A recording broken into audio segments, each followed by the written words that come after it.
like, come on, Michael, come on. You're very poor. You have to live off 2-minute noodles, instant noodles, eating them all the time. They're very bland. You can't enjoy that. I'm like, no, I love eating those noodles.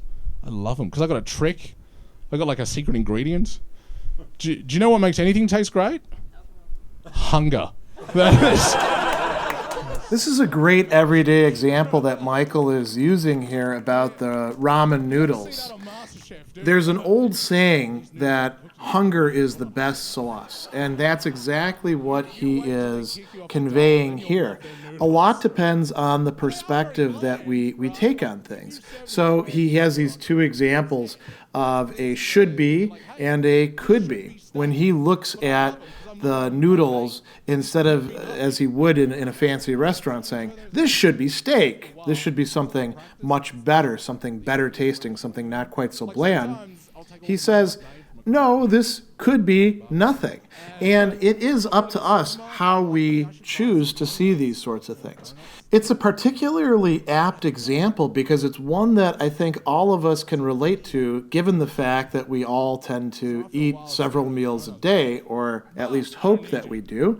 And it's one that also applies well because in our recent years, we've seen this rise in celebrity chef culture and lots of focus on foodstuffs and where they're coming from. And people can get very obsessive about this. There's so many different aspects of food that you could be upset about or take delight in. And so the question that's really interesting here that's opened up by this is, how would a Stoic view food? Could a Stoic be a foodie? Could a Stoic be a sort of gourmet? Could a Stoic be a food hipster? The kind of person who delights in a sort of exclusivity that by its very nature is extremely ephemeral? All of these are interesting questions.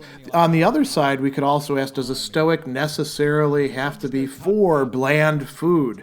Or is there a place and a purpose for the culinary arts? And these are questions that I'm not actually going to answer here, but I think are good questions to open up.